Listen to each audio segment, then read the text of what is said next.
Hello and welcome to this World War Wednesday virtual presentation of the National D-Day Memorial. I'm John Long, the Director of Education, and thrilled to have you join us. We've been doing these programs this summer. Began doing a lot of virtual programs, of course, with the coronavirus pandemic starting back in the spring. And it's been a delight to do these. We've reached whole new audiences in a lot of ways through our online programming, and gotten a great response to it. And with the World War Wednesday idea of my colleague Maggie, we thought, one, World War II was not the first World War. After all, there have been many global conflicts that could be called world wars, even going back, centuries beforehand. And two, we're certainly not the only museum out there looking to reach out to virtual audiences. And so we thought, why not combine these two and have a series of programs where we are joined by other museums, including one from all the way over in England, and talk about how these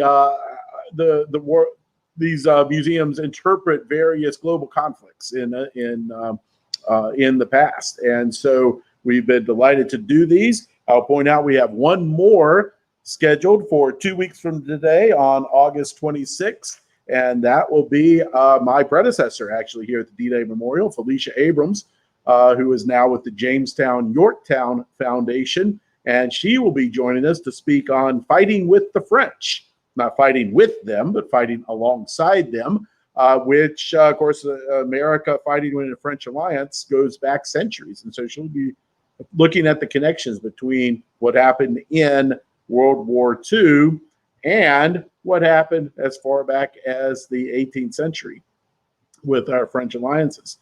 Some other program that's on August 26th. Another program the day before that you may enjoy is our virtual book club, where we will be having an online discussion of Alex Kershaw's book, The First Wave, obviously very relevant to D-Day scholarship. And we will be discussing that book. If you can get a copy of the book, absolutely join us. If you can't get a copy of the book, don't have time to read it, join us anyway. You may enjoy the discussion. And then in September, we will be getting back to our Lunchbox Lecture Series, where we bring in speakers and offer these lunchtime talks on various historic subjects. And you want to check out our webpage. I won't give the whole detail of all of them coming up, but go to our webpage, look at the upcoming events, and you'll see some great programs coming up starting in September and through the fall. The National D-Day Memorial is back open for business. We're welcoming visitors. We love having people come by, but we recognize that not everyone's coming now in the midst of this pandemic. Some people are not ready to leave their house. And of course, some people live half a country away, and that's not easy for them to get to Bedford and visit. So we're more than happy to offer these virtual programs to tell people about what we do, why we do it, and the importance of the history that we cover. And that is certainly the goal today, as we welcome Andrew Phillips from the Woodrow Wilson Presidential Library to speak on Woodrow Wilson in the World Wars. Andrew has served as the curator at the Woodrow Wilson Presidential Library since 2012, managing the artifact collection and developing the exhibitions. Previously worked in collections at the Wing Luke Museum of the Asian Pacific American Experience in Seattle, and also at the Fairfax Museum up in Northern Virginia. Andrew's a graduate of Gettysburg College and the University of Washington. And Andrew, it's great to have you with us today. I'll point out I am an alumnus of Woodrow Wilson Junior High School in Roanoke, Virginia. So my awareness of Woodrow Wilson goes back quite a few years. So great to have you. Let me start by asking just a quick question. How are things going at your site? You're back at open for business, welcoming visitors. How are things looking? Well, thank you so much for having me, first of all. And yeah, we're open. We're doing what many sites are doing, the 50% capacity thing. We're doing timed tickets, so we make sure that there's never too many folks in the museum at once. hand sanitizer stations and social distancing, all that. We want to make sure it's a safe experience while being fun and educational for both the visitors and for the staff. And it is a great facility. I encourage everyone to go visit when you get an opportunity. Thank you. I've been several times and enjoyed each one. We interpret a very pivotal American president. There are good reasons to both like and hate him, for sure. But we try to talk about him warts and all. And very important topic, especially with everything going on today. Absolutely. Well, looking forward to hearing what you have to tell us. Well, thank you so much. It really is my pleasure to be here. My topic today is about Woodrow Wilson and the World Wars, sort of how what Wilson was doing, decisions made by him and the other world leaders, especially at the Paris Peace Conference, lead pretty directly to the Second World War. So I think if I can bring up the, there we go, the show so you can be seeing the images that I see. History is a web of connections. Events influence each other in a wide variety of often surprising ways. And sometimes this can be convoluted and subtle, but the topic today really is not that. There is a reason that World War I and World War II are named the way they are. It is certainly not happenstance. The failures and horrors of the First World War lead directly to the Second. The choices made by the leaders of the first, Woodrow Wilson included, have dramatic repercussions on the world into and causing the Second. And many figures who participated in the first rose to far greater prominence in the Second World War. As a couple of examples, Yamamoto Isoroku was a lieutenant commander in the Japanese Navy during World War I. Charles de Gaulle was an officer in the French infantry who would crawl into no man's land, the area between the trenches, to try to spy on the Germans. He would actually win the Croix de Guerre for some of the information that he was able to obtain in that sneaking. Benito Mussolini was serving in the Italian infantry, fighting against the Austro-Hungarians in what is now Slovenia. And a future American leader was serving as the Assistant Secretary of the Navy as a part of Woodrow Wilson's administration. And you can probably recognize who that is. I want to begin this story today with this young man, with this state senator from New York. He wins his seat in the 1910 election as a Democrat, despite being an overwhelmingly Republican district. He's a wealthy young man. He barnstormed through his district to win that seat. Driving his own automobile was a rare sight at the time when few could afford a private car. He was also able to finance his own campaign, which certainly made him a popular, an attractive recruit for the Democratic Party. And that was, of course, nothing compared to his very famous last name. I'm talking, of course, about Franklin Delano Roosevelt, who in 1910 is not yet 30. He has a presidential fifth cousin and a promising, though to him unfulfilling, career as a maritime lawyer. Though many Roosevelts, Theodore, of course, included, are diehard Republicans, Franklin has a difference of opinion, though that difference of political opinion does not stop Theodore, who is both fifth cousin and, of course, I guess, uncle-in-law, from encouraging Franklin in his political career. Young Franklin Roosevelt gets his first public office, is elected to his first public office in 1910, the same year that one professor / university president Woodrow Wilson achieves his first political office as governor of New Jersey. Woodrow Wilson had been a professor at Princeton for many years, had been president since 1902, and is chosen by the Democratic Party machine because he has a squeaky clean image. He hasn't served in public offices before this. They feel like they'll be able to control him. But like Franklin, Wilson will make his name in this first office as being someone who will stand up against the Democratic Party machine, though admittedly Wilson as a governor is more successful at doing that than Franklin is as just a state senator up in Albany. Woodrow and Franklin share a number of views, and this helps it make it an easy decision for Franklin Roosevelt to support Woodrow Wilson when Wilson is seeking the Democratic nomination for President of the United States in 1912. He is considered a Wilson man because he is supporting Wilson's candidacy well before the convention. This causes a bit of a rift with other members of the Roosevelt family. Again, many are diehard Republicans, or many are upset that Franklin is supporting someone who is running against Theodore for president. The 1912 election is a fascinating one in which there are 4 significant presidential candidates. It is the election in which a third-party candidate will do the absolute best of any in our history. And it is in that election that Theodore Roosevelt breaks from the Republican Party and from William Howard Taft, the incumbent president, his chosen successor, to run as a progressive, or also called the Bull Moose Party ticket. Wilson is successful, and in that same election year, Franklin is successful in getting reelected to the New York State Senate.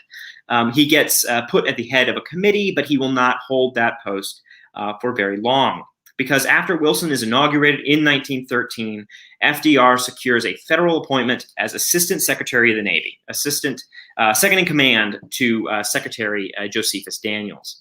At this time in American history, the Secretary of the Navy is a cabinet-level position on its own, separate from the Department then of War. Now, while FDR had never served in the Navy, he had been long fascinated with the maritime service, claiming to have own and have read, I should say, 10,000 books on naval history, logistics, warfare, and everything in between. In his post as Assistant Secretary of the Navy, he worked with Secretary Josephus Daniels to institute merit-based promotional systems and strengthen civilian control in the department. On his own, he also worked with a number of the union leaders at the time to resolve disputes between management and the civilian employees of the Navy Department. Then as now, not everyone who is working for the Navy is necessarily in uniform and working well with both the union leaders and with the management to come to a number of labor agreements helps to both strengthen his bona fides with the labor movement, as well as prevent any strikes from occurring during his tenure as Assistant Secretary of the Navy. He greatly looked up to Woodrow Wilson. He has some interaction with him. Mostly, of course, Wilson is dealing with the cabinet secretary more than he is Roosevelt himself. But Roosevelt, there are a few instances where he and Wilson will, I won't say come to blows, because again, he is primarily dealing with Daniels, but Roosevelt is a very strong proponent early on, as soon as war really breaks out in Europe in 1914, for the idea of preparedness, the idea that the United States needs to be building up its military, its army and its navy especially, so that on the one hand, that none of the warring powers will try to mess with the United States for fear of retaliation. And on the other, should the United States get involved in the war, then it won't be starting from a standing start. Wilson was not on board with the preparedness movement at first, and it took the push of many like Roosevelt to really get him on board. Wilson was primarily focused on domestic policy, and he says to a friend just before he's inaugurated in 1913, "It would be the irony of fate if my administration had to deal chiefly with foreign affairs." We know now that, of course, that is primarily what he is known for, and that is certainly something he was not expecting. When the United States joins World War I in April of 1917, Franklin Roosevelt proves himself to be more like his fifth cousin than perhaps he may have realized, because just like Theodore in the Spanish-American War, who raised his own regiment and volunteered to fight, goes to Cuba and charges up San Juan Hill with the Rough Riders, Franklin, at the beginning of American involvement in World War I, submits a formal request to Woodrow Wilson that he be given a commission as a naval officer, so that he can be actually serving in the war and not just working to support it behind a desk.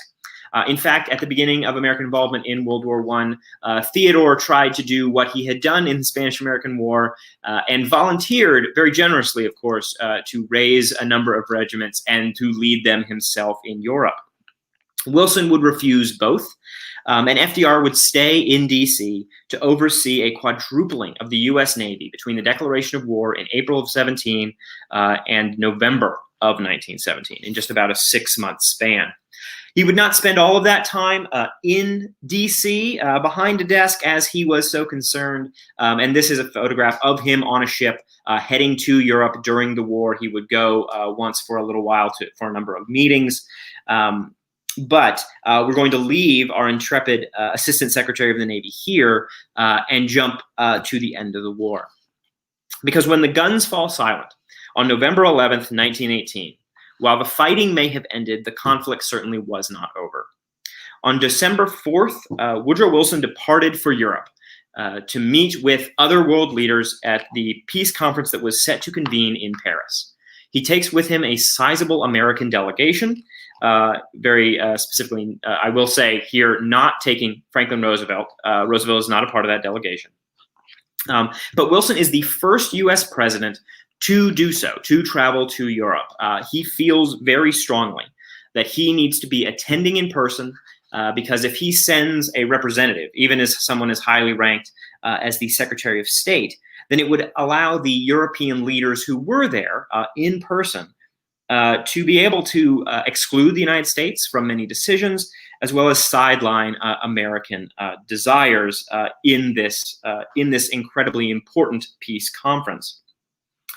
His worries turned out to be, rightful. The experience of the Japanese delegation, which is led by a former prime minister, they find themselves excluded from a number of decisions for a variety of reasons that we'll get to in a moment. But being there in the room, this image is of Wilson and the other members of the Big Four. Those are the leaders of the United Kingdom, Italy, France, and of course the United States. They're the ones who will end up making the vast majority of the decisions. Wilson is in Europe for 6 months. He is there from December until he returns in July of 1919. He returns to the U.S. for about 2 weeks in February of 1919 to conduct some business, some presidential business. I guess they don't really have fax machines back then, but he's only in the U.S. for a couple of weeks and then immediately returns back to the negotiating table in France. Now, the Paris Peace Conference convenes on January 18th of 1919, and it begins on a note meant to humiliate Germany.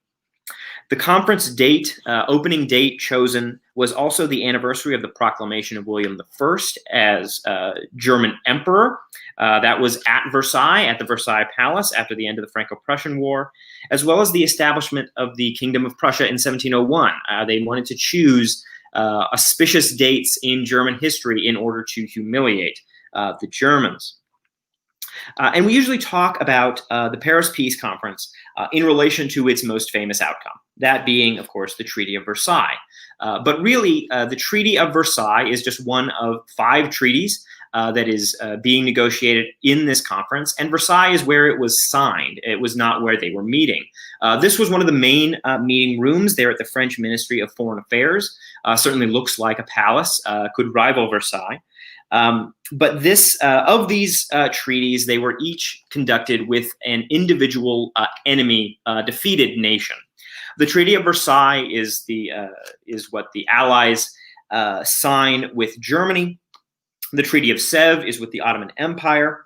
The Treaty of Trianon is with the new nation of Hungary. The Treaty of Saint-Germain-en-Laye is with Austria. And the Treaty of Neuilly-sur-Seine is with Bulgaria. Austria and Hungary were, of course, the successor states to the Austro-Hungarian Empire, which had dissolved.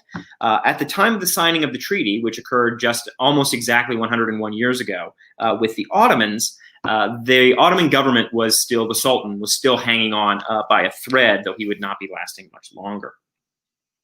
These treaties are signed with more than 30 nations and dominions who are present at the negotiating table. The major powers, by design, by the design of the conference, I should say, were controlled by the United Kingdom, France, the United States, Japan, and Italy. But in reality, Japan was often excluded. And here we have the Japanese sent a large delegation. Dozens of people arrived in France in time. But these were the main leaders. And the gentleman in the middle there is the former prime minister who was the head of the delegation, the official head of the delegation.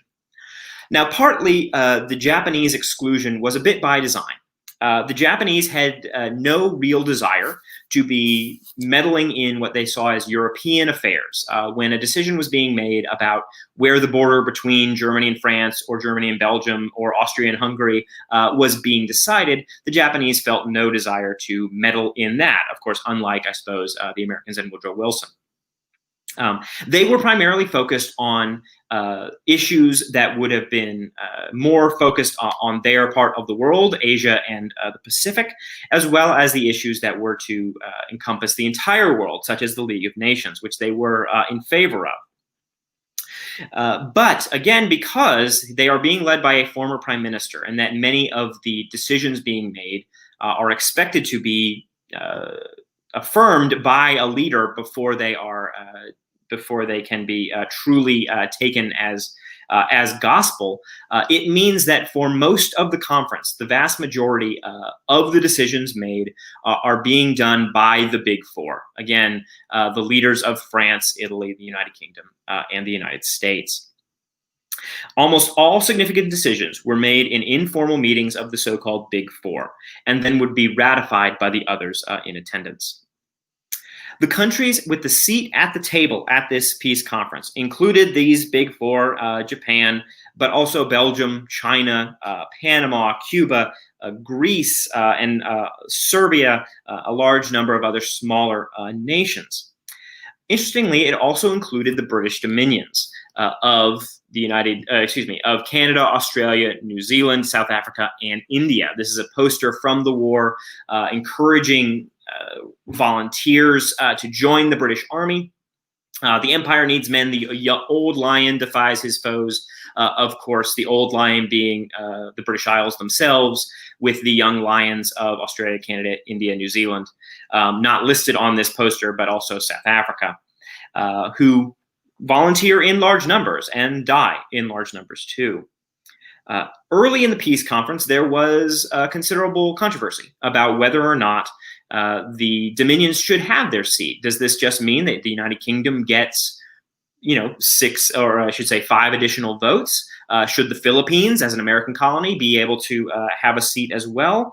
But by virtue of how many had volunteered and how many had died in especially Canada and Australia, they are allowed to join as equals to the independent nations that are also present. More important than this, though, is perhaps who is excluded. And one of the most important is that there is no official Russian delegation invited to the conference. The White Russian government, which is the remnants of the provisional government which had emerged after the Tsar was deposed in 1917, they send a delegation, but by 1919 they are largely irrelevant. The Russian Civil War has been raging for years. In fact, it will not really end until 1923. And the opponents of the Bolsheviks are not united. It is in some areas definitely a free-for-all. And the Bolsheviks, explicitly those who will end up forming what is the Soviet Union, are not present. There is not an official delegation from the Bolsheviks invited to the conference. Many felt, and we have here the full seating chart of the different nations. We have Clemenceau. It's a bit tough to read, I understand that. Clemenceau is right here, is the leader of France in a place of honor, the United States to one side, the United Kingdom to the right. And then we have nations including the dominions that I mentioned, including Siam and Haiti and Serbia, Cuba, Brazil, that are making up the other members here. The Russians, by leaving the war, exiting the war in 1917 and signing a treaty, Brest-Litovsk, with the Germans, are excluded from this. They are not a part of decision-making. Also missing, and perhaps even more important from any of these proceedings, are any recognized delegations from the defeated Central Powers. Germany, the Ottomans, who again are still holding on by their fingernails, Austria and Hungary as the representatives of the Austro-Hungarian Empire, and Bulgaria as well.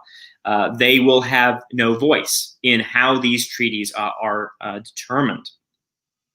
Each nation came to the conference with different and often conflicting goals. The United Kingdom wanted, in this order, security for France, a destruction of the German Navy, the High Seas Fleet. They wanted territories and colonies of the German Empire dealt with, as well as the Ottomans. And they supported the League of Nations. They supported the idea that Wilson came with of a League of Nations. France came in with more succinct goals, one especially, and that was to weaken or even destroy any future German threat, be that political, economic, military, to France. They didn't want Germany to rise ever again. Italy comes to the peace conference expecting that it's about to get a bunch of territory. They had signed a secret treaty, the Treaty of London in 1915, which is what brings them into the war on the side of France and the United Kingdom at all. They had actually been allied to Germany and Austria-Hungary prior to that. And this is the territory in gray there that they are hoping to get from the fallen Austro-Hungarian Empire.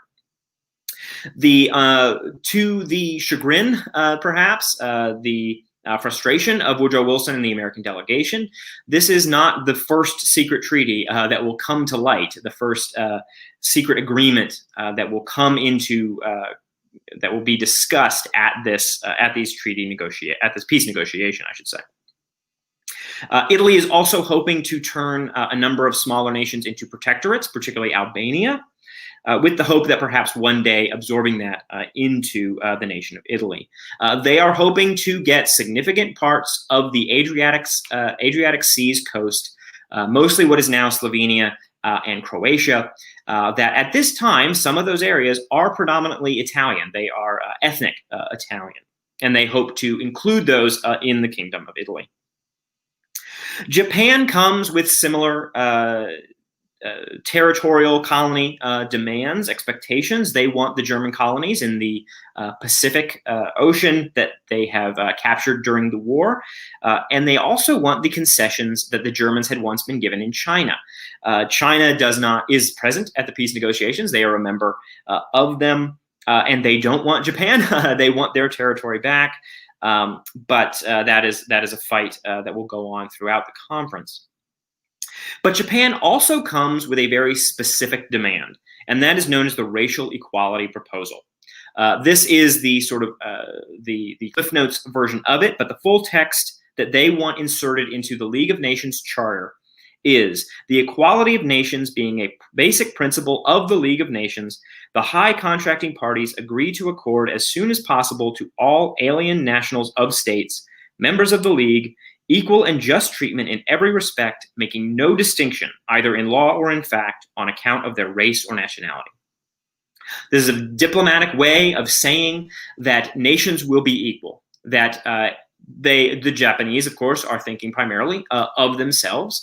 But in effect, this would mean that the European, the white settler, included the Western nations of the League, would not get to dictate terms to other nations just because of differences in race. That means that independent nations that are not white, so Ethiopia being an example, Japan, of course, being another, would be on equal standing with nations like France, the United Kingdom, Australia, the United States. There is more than a bit of pushback to this that we will get to in a moment. For the United States, the U.S. comes in with very high-minded ideals of what they hope to achieve. In an address to the Senate in January of 1917, so just a couple of months before the United States actually declares war, Wilson said, "It must be a peace without victory. Victory would mean peace forced upon the loser, of victors' terms imposed upon the vanquished. It would be accepted in humiliation, under duress, at an intolerable sacrifice, and would leave a sting, a resentment, a bitter memory upon which terms of peace would rest, not permanently, but only as upon quicksand. Only a peace between equals can last. In a speech that he gives in January of 1918, very famously known as the 14 Points, he outlines those 14 points that these are America's war aims, that unlike other nations, the United States is not hoping for territorial concessions, is not hoping for reparations, is not trying to get anything for itself. Instead, Wilson espouses these very high-minded ideals, freedom of the seas. Some are more concrete, some are more on the ground, such as a restoration of Belgium and some French territories, such as Alsace-Lorraine. He wants there to be self-determination for the peoples of the Austro-Hungarian and parts, at least, of the Ottoman empires. There needs to be an independent Poland again, and the League of Nations has to be established. The League of Nations is not Wilson's idea, but he is one of its greatest champions, especially at the Paris Peace Conference.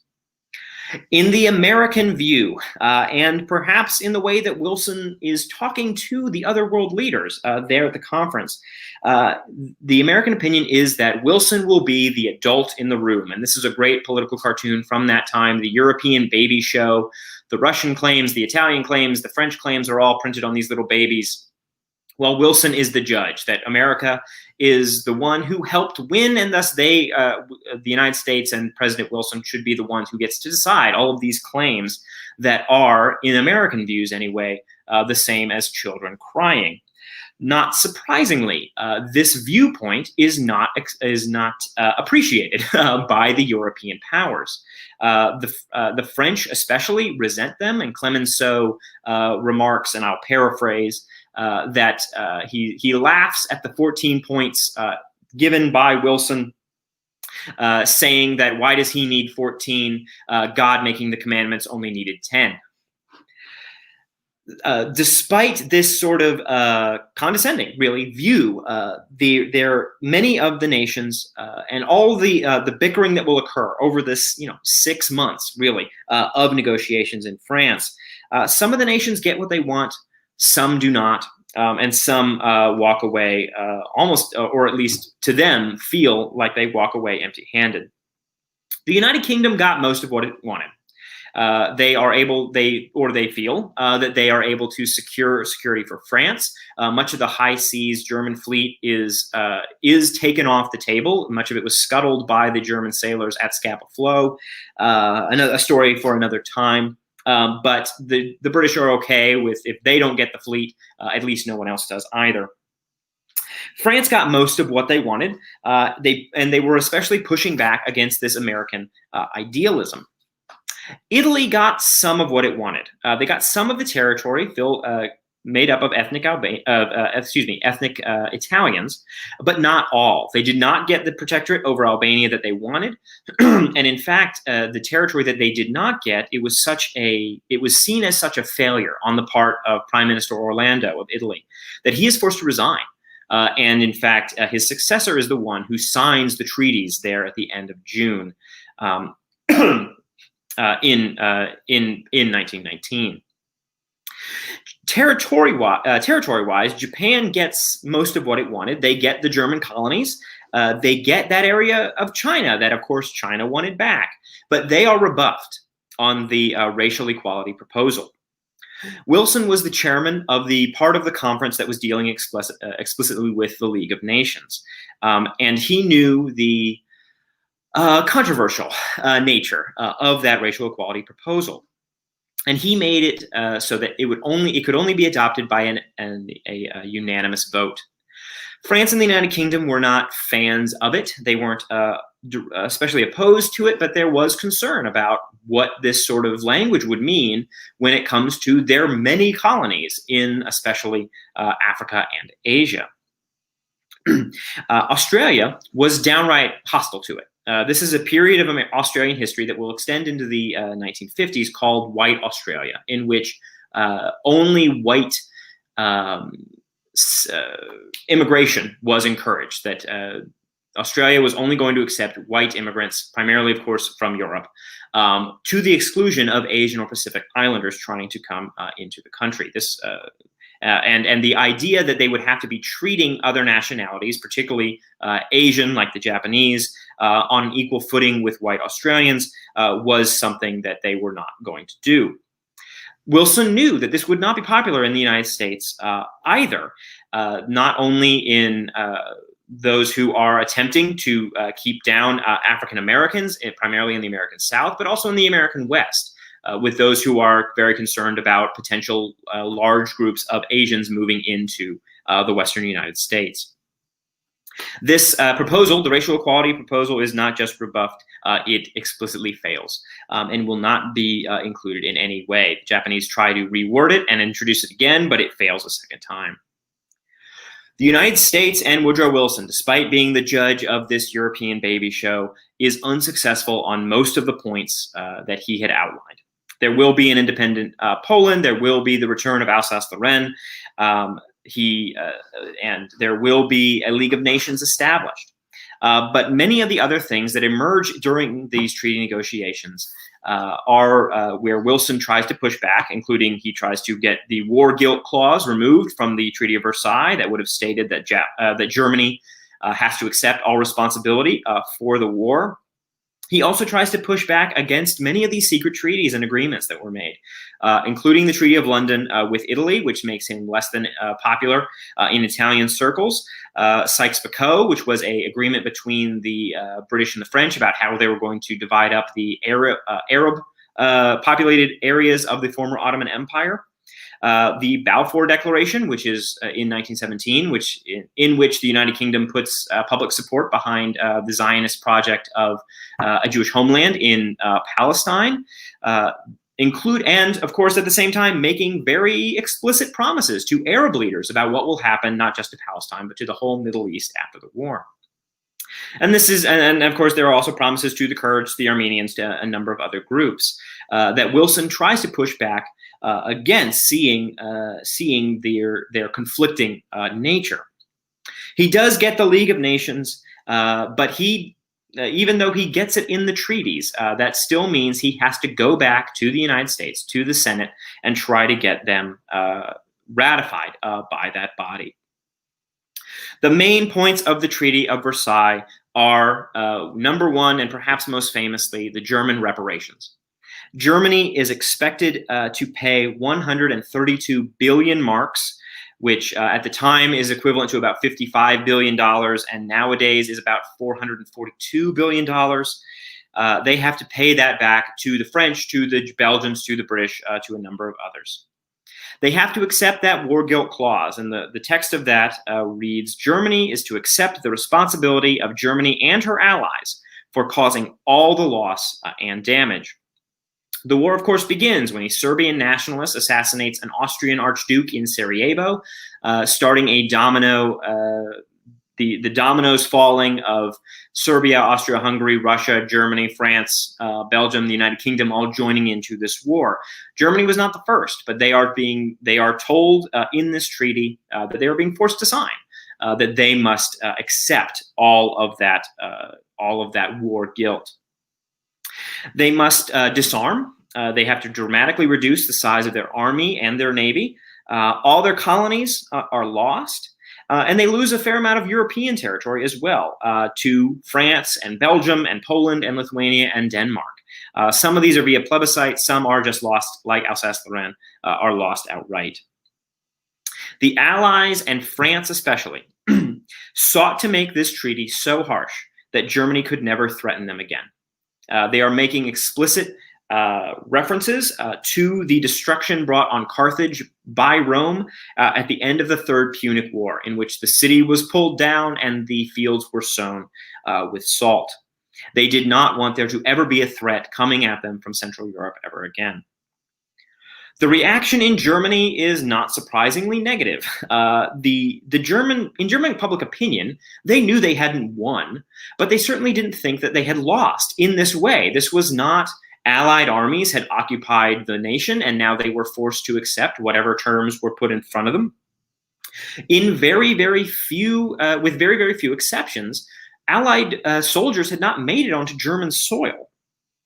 They had, in fact, been expecting a peace based on those 14 points. When armistice was requested and then was put into practice on November 11th, 1918, the understanding, at least on the German side, was that the 14 points would form the foundation of any peace treaty.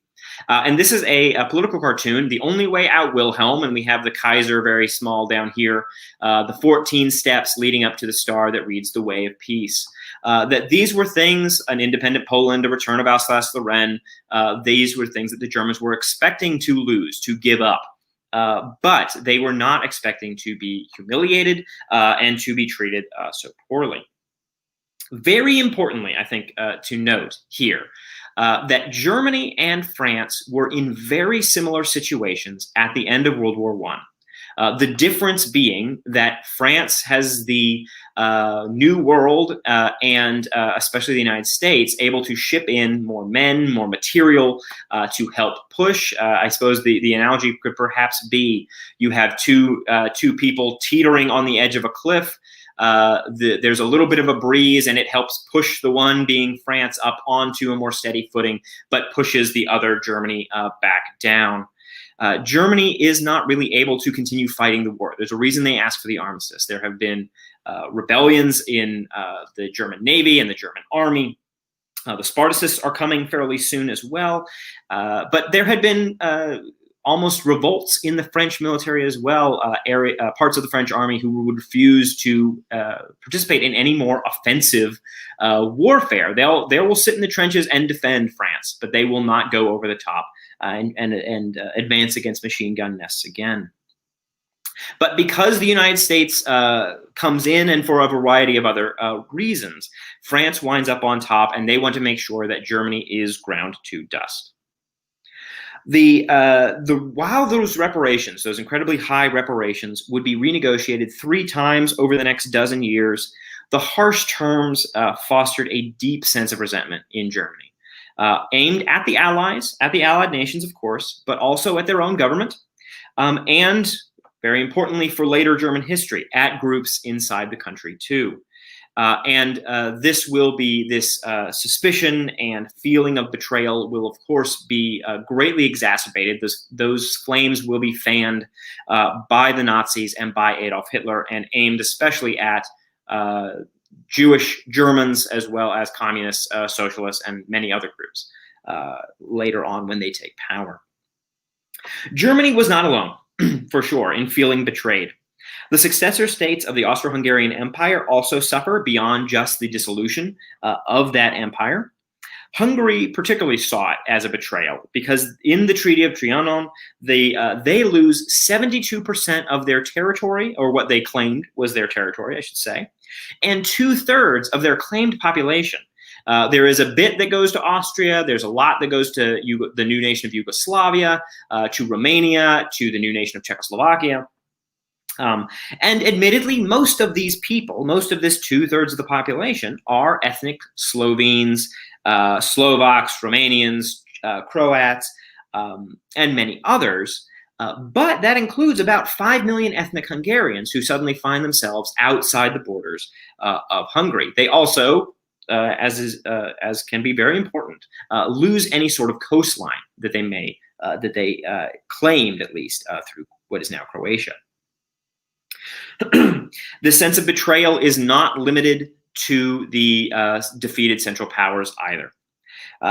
In Italy, though they got some of that territory that they wanted, this again is what they claimed, they do not receive it all. They do get Istria, they get Zara and a few other cities, a couple of the Adriatic islands. But they are so disappointed with what Prime Minister Orlando brings back to them that it is called the mutilated victory in Italian politics for many years after. Despite all the blood and treasure poured into this war effort, despite what they were promised in that treaty in 1915, this mutilated victory becomes a rallying cry for fascists and Mussolini when he rises to power. And he will blame the failures at the negotiations on both the weakness of the liberal government and the treachery of Italy's former allies. allowing him to especially pin, pin that blame on the liberals who had been in power at the time. And while Hungary is, I will say, they are an ally of the Axis powers in World War II. They are not really listed in, when we talk about the Axis powers, we're talking about Germany, Japan, and Italy, more so than, and not including Hungary in that same sentence too much. In that allied vein, though, Japan is, while receiving those colonies, it does feel slighted by the other allies. The resentment of not being treated as an equal, both for the sidelining and the absolute rejection of that racial equality proposal, helps to have Japan turn a bit inward and focus on their conflict with China in order to ensure that they will not be treated such again. The treaty is signed in June of 1919 at the palace, at those palaces around Paris that I listed before. The one again with Germany being, of course, in Versailles. And we'll now return then to our Assistant Secretary of the Navy, who has been since the end of the war, while Wilson is over in Europe. He has been working to demobilize much of the Navy that is no longer needed in peacetime, while retaining elements that he felt might be useful in the future. Of the most significant is his direct order to maintain the aviation division of the Navy, which some, including some very high-up admirals, thought was not useful and that they wanted to scrap. When this young man becomes president of the United States, he will be using that aviation division to great effect, especially in the Pacific. FDR would leave his position as Assistant Secretary of the Navy in August of 1920 because he has accepted the vice presidential nomination to run with James Cox, who was the governor of Ohio, as a Democrat, running on the Democratic ticket for president of the United States in the 1920 election. And here we have the pair of them standing outside of the White House.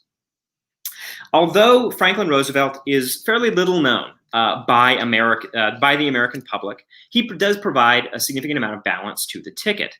He's from the Northeast and Cox is from the Midwest. FDR is a strong supporter of Wilson as well as of the League of Nations, while Cox has been in favor of reservations to the Treaty of Versailles and has been lukewarm, perhaps, on the League.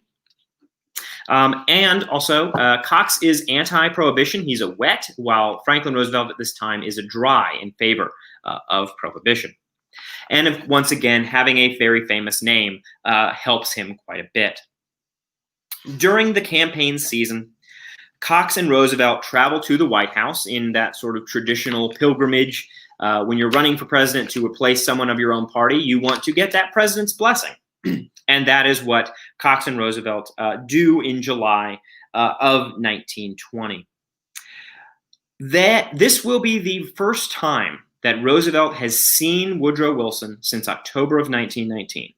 Because in October of 1919, a couple of months after returning from France and after a month-long trip around the Western United States trying to sell the American people on the idea of the treaty and the League, Wilson will suffer a devastating stroke in the White House.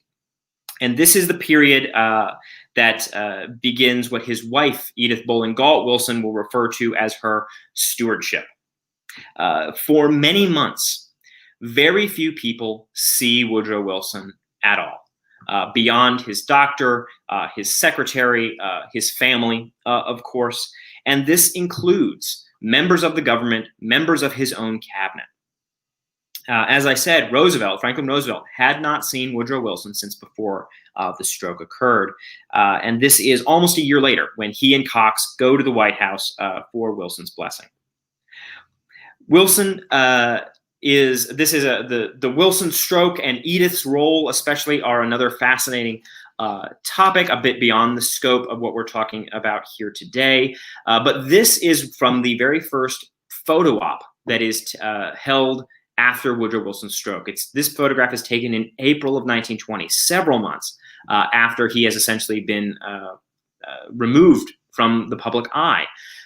He has been paralyzed on his left side, so you can see that the photo is carefully arranged so that you're seeing the right side of his face, and that his left arm is not working very well. You can't even see it in the photograph. He is signing something, but Edith is standing over him and holding the paper steady for him.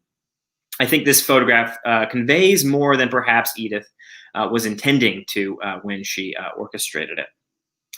But in July of 1920, when Cox and Roosevelt traveled to the White House, this is the first time that, again, Roosevelt will see him, and he sees Wilson in a wheelchair. FDR's memory of the meeting goes this way. I accompanied the governor, Cox, on the visit to Wilson. A large crowd greeted us at the station, and we went directly to the White House. There we were asked to wait 15 minutes as they were taking the president to the portico facing the grounds. As we came in sight of the portico, we saw the president in a wheelchair. His left shoulder covered with a shawl which concealed his left arm, which was paralyzed, and the governor said to me, "He is a very sick man." The governor went up to the president and warmly greeted him. Wilson looked up and in a very low, weak voice said, "Thank you for coming. I am very glad you came." His utter weakness was startling, and I noticed tears in the eyes of Cox. A little later, Cox said, "Mr. President, we are going to be 1,000,000% with you and your administration, and that means the League of Nations." The president looked up again and again in a voice scarcely audible. He said, "I am very grateful," and then repeated, "I am very grateful." This meeting took place on July 18th, 1920, and it would have a profound impact on Franklin Roosevelt. This of seeing the President of the United States certainly helped, I suppose, that it is one he so looked up to in such a weak physical state, and certainly had more than a little impact in how FDR would in later years deal with his own polio, with his own infirmity. Roosevelt, unlike Wilson, would not try to pull the wool over everyone's eyes, but would work with the press and others in the government to do what he could to keep it from being common knowledge that the president was primarily in a wheelchair. This is a rare photograph taken by his secretary from the Franklin Delano Roosevelt Presidential Library up in New York. One of the rare photographs is from 1941 of him in a wheelchair. There are very few of those. There are not very many of those that exist. Cox and Roosevelt would lose the 1920 election to Warren G. Harding and Calvin Coolidge. But FDR, of course, would be back, becomes elected president in 1932 and serves as governor of New York in the interim. Roosevelt looked up to, and in his own presidency continued to do so, and improve on Woodrow Wilson's idealism. He saw the failures of Wilson's idealistic rhetoric. And while Wilson's speeches about making the world safe for democracy and a war to end all wars were important, FDR also saw that they led to bitterness and resentment when those ideals would fall short. He presented more realism in his speeches, applying strongly to a sense of patriotism while promoting many of Wilson's ideals. In fact, in the years before the United States joined World War II, FDR was following a path very similar to Wilson's, and this political cartoon comes out at that time. We have the ghost of Wilson, who had passed away in 1924, looking over FDR's shoulder. This cartoon is from 1935. And he is saying, "I hope you have better luck than I did," as FDR signs a U.S. neutrality pledge. In May of 1941, FDR travels to Stanton, Virginia, where I'm coming to you from now, to dedicate Woodrow Wilson's birthplace, which is now the Woodrow Wilson Presidential Library, as a new shrine to freedom. And here we have a photograph of him standing in front of that birthplace house. The woman who invited him, who was able to get him to come, is seated right here in the white hat. That is Woodrow Wilson's widow, Edith Bowling Galt Wilson.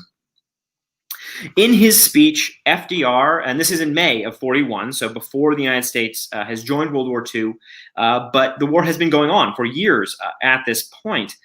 FDR talks about the war that is engulfing the world, but in seeing the parallels with Wilson's own presidency, he remarks, "He, Wilson, will be held in everlasting remembrance as a statesman who, when other men sought revenge and material gain, strove to bring nearer the day which would see the emancipation of conscience from power and the substitution of freedom for force in the government of the world."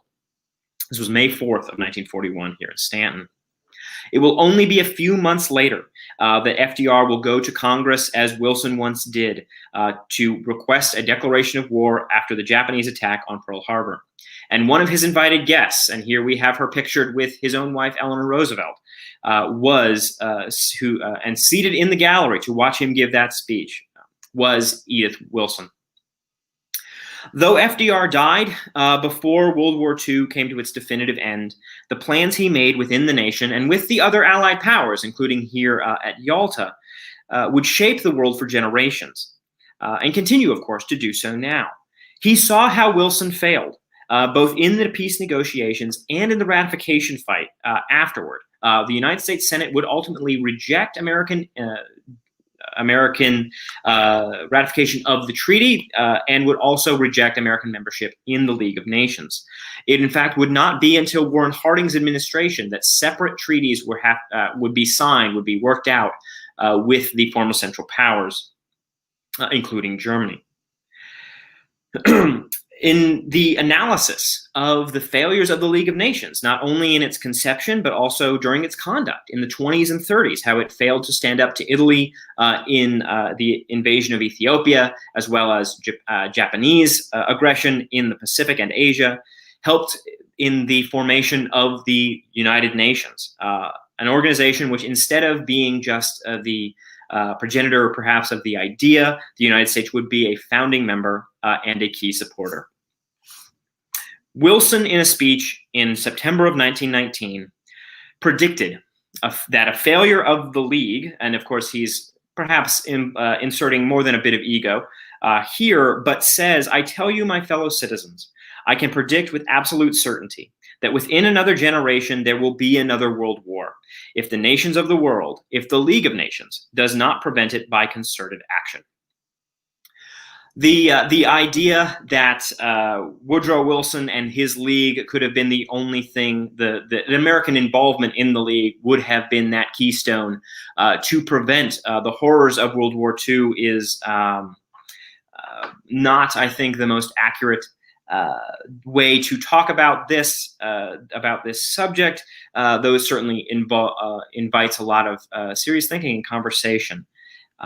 But it helps to illustrate very well, I feel, the direct responsibility that these failures, including the weakness of the League, would ultimately have in the just a generation later, the next conflict, which would engulf the globe.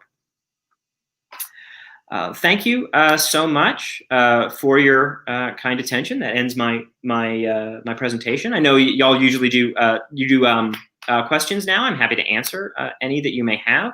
I'll also say here that we do, if you enjoyed this, the Woodrow Wilson Library does a number of live virtual programs ourselves on topics like this and lots of others. You can see more about those on our site, woodrowwilson.org, and they're all free. So maybe if you're interested, we could see you there. But if there are any questions, I'm happy to. I'll turn it back over to John. Thank you, Andrew. That was fascinating. A great look at a very important man with, as you said to start off, a little bit of a controversial legacy of late, but an important one. I think the more we can understand Woodrow Wilson and the First World War, the more we're going to understand the Second. And while we wait to see if any questions come in, I'll throw one out, which may be putting you on the spot a little bit. But how would you compare Wilson as commander-in-chief of a wartime nation to Roosevelt? I've always thought Roosevelt really struck a very good balance. He did not interfere in military affairs inordinately. He didn't, constantly fire generals the way Churchill was known to. How do you think Woodrow Wilson did as commander-in-chief? I think Wilson certainly has a reputation, and rightfully so, of being sort of a patrician academic, and thinking that he always knew best. But he also knew his own shortcomings. And I mean that the quote I gave, where he thinks, he comes into office hoping to do domestic policy stuff. He's not really anticipating or hoping, perhaps, not to get too much involved in foreign policy. That's not how it works out. American troops are sent into Haiti and into Mexico, and Mexico several times, actually. and then eventually into World War I. But Wilson didn't pretend that he was an armchair general. He appointed Pershing to be in charge of the American Expeditionary Force, and with the exception of the sort of demand of the allies, of France especially, that no, you can't just take American troops and then slot them into spots where you need them within your own army. That they are going to be fighting, give them a section of the front and they will fight as a cohesive unit.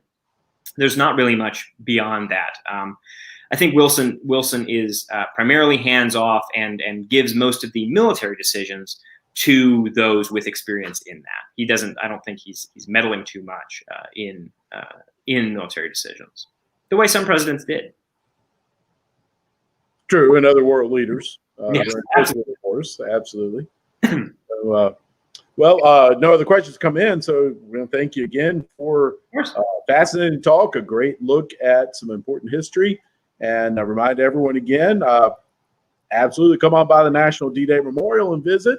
As we get into fall and cooler weather, the place is beautiful, but also if you're passing through Stanton, the Woodrow Wilson Presidential Library, the birthplace, great stop. You'll be absolutely fascinated. If you've not visited there before, well worth some time out of your schedule to go see. So thank you again, Andrew. Of course, it was my pleasure. Have a good week, everybody. You too.